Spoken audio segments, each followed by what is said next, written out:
দিন রাত্রে যেখানে খুন হয়েছিল ওই করিডোরে প্রায় 54-55 জন নাকি যাতায়াত করেছিল, তাদেরকেও চিহ্নিত করা হোক। নির্মল ঘোষের কথা বলি, পালিয়ে গিয়েছিলেন উড়িষ্যায়, গা ঢাকা দিয়েছিলেন সেই নির্মল ঘোষ, মানে পানিহাটির প্রাক্তন তৃণমূল কংগ্রেস বিধায়ক। আরজি করের ঘটনা নিশ্চয়ই আপনাদের প্রত্যেকের মনে আছে, আমাদের প্রত্যেকের স্মৃতিতে রয়েছে আরজি করের ঘটনা। আরজি করের ঘটনায় নির্যাতিতার দেহ যেভাবে তড়িঘড়ি সৎকার করে দেওয়া হয়েছিল, কেন, কিসের জন্য, এই প্রশ্ন উঠেছিল বারবার। আর আপনারা জানেন মুখ্যমন্ত্রী শুভেন্দু অধিকারী গত শনিবারই নির্যাতিতার জন্য আয়োজিত যে স্মরণ সভা, সেখান থেকে উল্লেখ করেছিলেন যে ধরে ধরে ব্যবস্থা নেওয়া হবে, এবং সেক্ষেত্রে যে 3 জনের নাম উল্লেখ করেছিলেন সেই 3 জনের মধ্যে কিন্তু নির্মল ঘোষ রয়েছে, এবং সেই নির্মল ঘোষকে গ্রেফতার করা হলো। সেই ছবি জি 24 ঘন্টা এই মুহূর্তে আপনাদেরকে আমরা দেখাচ্ছি। উড়িষ্যা থানায় বসে রয়েছেন এই নির্মল ঘোষ। এই নির্মল ঘোষকে ট্রানজিট রিমান্ডে নিয়ে আসা হচ্ছে, এবং তাকে পুলিশ নিজেদের হেফাজতে নিয়ে জিজ্ঞাসাবাদ করলে আরও একাধিক গুরুত্বপূর্ণ তথ্য পাওয়া যাবে বলেই মনে করা হচ্ছে। নির্মল ঘোষ যে ছবি এই মুহূর্তে আপনাদেরকে আমরা দেখাচ্ছি, নির্মল ঘোষকে গ্রেফতার করা হচ্ছে, এবং গ্রেফতার করার সেই মুহূর্তের ছবি এই মুহূর্তে একমাত্র জি 24 ঘন্টায় আপনি দেখছেন। কথা বলে জানবো, আমাদের সঙ্গে বিক্রম রয়েছেন, আমাদের প্রতিনিধি এই মুহূর্তে টেলিফোন লাইনে। বিক্রম, নির্মল ঘোষকে গ্রেফতার, উড়িষ্যা থানায় বসে রয়েছেন, সেই ছবি এই মুহূর্তে আমরা দেখাচ্ছি। খড়দা থানার পুলিশ এবং ব্যারাকপুর পুলিশ কমিশনারেটের গোয়েন্দা বিভাগের যৌথ দল তারা উড়িষ্যায় গতকাল রাত্রেই পৌঁছে যায়, এবং তারপরে নির্মল ঘোষকে উড়িষ্যা থেকে গ্রেফতার করা হয়। কারণ আরজি করের কাণ্ডে আমরা জানি নতুন করে ফাইল তুলেছে, এবং সেক্ষেত্রে খড়দা থানায় পানিহাটি শ্মশানে গত 9ই আগস্ট 2024 সালে যখন দেহ নিয়ে যাওয়া হয়েছিল অভয়ার, সেই সময় ঘড়ি সেই দেহ দাহ করে দেওয়া হয়, এবং সম্পূর্ণভাবে মা বাবাকে অন্ধকারে রেখে চাপ সৃষ্টি করে এই কাজ করা হয়েছিল, উদ্দেশ্যপ্রণীতভাবে সমস্ত অনিয়ম করে, এমনটাই নির্যাতিতার বাবা অভিযোগ করে। তারপরে কিন্তু পুলিশের তরফ থেকে এই এফআইআর করা হয়, এবং সেখানে মূল অভিযুক্ত হিসেবে যার বিরুদ্ধে এফআইআর হয় তিনি কিন্তু নির্মল ঘোষ, প্রাক্তন পানিহাটির বিধায়ক, এবং তার সঙ্গে সঙ্গে আরো 2 জন প্রাক্তন কাউন্সিলরের বিরুদ্ধে অভিযোগ হয়।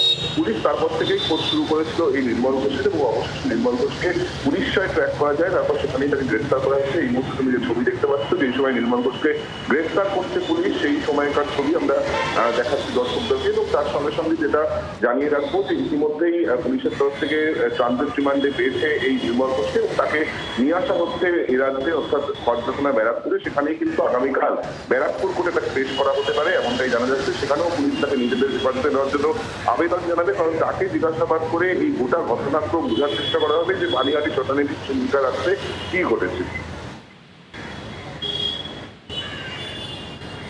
একদমই বিক্রম, অনেক ধন্যবাদ আমাদের সঙ্গে টেলিফোন লাইনে থাকার জন্য। নির্মল ঘোষ গ্রেফতার হয়েছেন, এবার দেখার পালা যে সঞ্জীব মুখোপাধ্যায় এবং সোমনাথ দে তারাও গ্রেফতার হন কিনা, কারণ এই দুজনের নামও কিন্তু উল্লেখ করেছিলেন রাজ্যের মুখ্যমন্ত্রী শুভেন্দু অধিকারী। শুভেন্দু অধিকারী বক্তব্য কি ছিল রাজ্যের মুখ্যমন্ত্রী, সেই বক্তব্য শোনাই।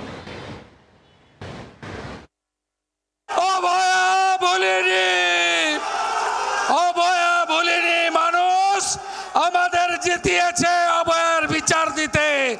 আমার লিমিটেশনের মধ্যে আমি কমিটেড, আমি কমিটেড, আমি কমিটেড।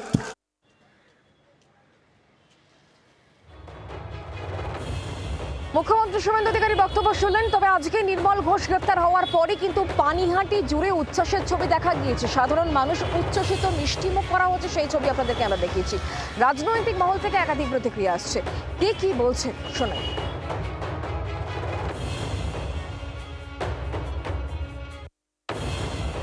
একটা জিনিস বুঝতে পারছি না, কি বাংলায় যত তৃণমূলের নেতারা সব উড়িষ্যায় পালাচ্ছে কেন? হয়তো টাকাগুলো ওখানে গিয়ে রেখেছে, তাই জন্য ওখানে উড়িষ্যায় দেখে যারা ধরা পড়ছে সব উড়িষ্যা থেকেই ধরা পড়ছে। নির্মল ঘোষ তো একটা মানে কত রকম বাজে লোক হতে পারে যে নির্মল ঘোষ যার নাম আছে। এরা যেভাবে গান পয়েন্টে অ্যারেস্ট করিয়েছিল, ডেড বডিকে নিয়ে গিয়ে পুড়িয়ে দিয়েছিল, জোর করে তার মা বাবা সিগনেচার ছাড়া ডেড বডিকে পুড়িয়ে দেওয়া হয়েছিল। এ তো ভীষণ অপরাধ করেছিল এরা। প্রশাসনকে সাধুবাদ জানাই। নির্মল ঘোষ, আমি একটু দুঃখিত এতদিন খুলেআম ঘুরে বেড়াচ্ছিল কেন, যে পুলিশ এবং প্রশাসনকে সাধুবাদ জানাই। নির্মল ঘোষ, আমি একটু দুঃখিত এতদিন খুলেআম ঘুরে বেড়াচ্ছিল কেন। শুধু নির্মল ঘোষ গ্রেপ্তার নয়, যতটুকু জানতে পেরেছিলাম ওই দিন রাত্রে যেখানে খুন হয়েছিল ওই করিডোরে প্রায় 54-55 জন নাকি যাতায়াত করেছিল, তাদেরকেও চিহ্নিত করা হোক, তাদেরকেও খুঁজে বার করা হোক তারা কেন এসেছিল। সবাইকে হেফাজতে নিতে হবে এরকম কথা আমি বলছি না, কিন্তু কারা ওখানে গিয়েছিল, ইভেন সিসিটিভি মনিটর যে করতেন তাকেও জিজ্ঞাসাবাদ করা হোক, সেও অনেক কিছু তথ্য দিতে পারবে। শুধু নির্মল ঘোষকে গ্রেফতার করলে এই কেস ইনসাফ পেয়ে যাবে, আমাদের তিলোত্তমা ইনসাফ পেয়ে যাবে, এটা তো আমি বিশ্বাস করি না। তবে এই কেসের সাথে যারা যুক্ত প্রত্যেককেই খুঁজে বার করতে হবে। অভয়া মামলায় এই দাহ ব্যাপারটা নিয়ে আবার তদন্ত হবে, এটা মুখ্যমন্ত্রী বলেছিলেন শুনেছি, এবং সম্ভবত সেই বিষয়েই তাকে গ্রেফতার করা হয়েছে। সিবিআই কি আঙুল চুষছিল? অভয়ার কাণ্ড অত্যন্ত নিন্দার, প্রথম দিন থেকে আমরা নিন্দা করেছি। মাননীয় প্রাক্তন মুখ্যমন্ত্রী নিজে মিছিল করেছেন, পুলিশকে যা যা ব্যবস্থা নেওয়ার বলেছেন। কলকাতা পুলিশ 24 ঘন্টার মধ্যে মূল অভিযুক্তকে গ্রেফতার করেছে। এরপর ওনারা বলছিলেন সিবিআই চাই, সিবিআই চাই, তো সিবিআই এসছে। সিবিআই সব দিক খতিয়ে দেখে নির্মল ঘোষকে গ্রেফতার করার কোনো গ্রাউন্ড পায়নি, তাই করেনি। ঘটনাটা ঘটেছিল 2024-এর আগস্ট মাসে। সেই সময় উনি স্থানীয় বিধায়ক ছিলেন এবং তদন্ত চলছে। তদন্তের মধ্যে নিশ্চয়ই এমন কিছু তথ্য উঠে এসেছে যাতে করে তার প্রতি নিশ্চয়ই কোনো অভিযোগ উঠে এসেছে।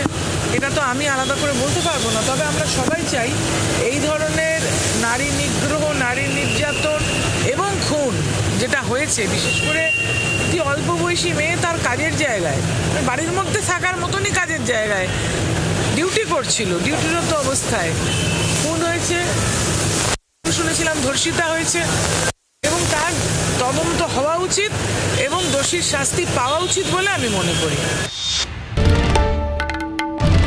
বাংলার আওয়াজ, বাঙালির আবেগ, জি 24 ঘন্টা।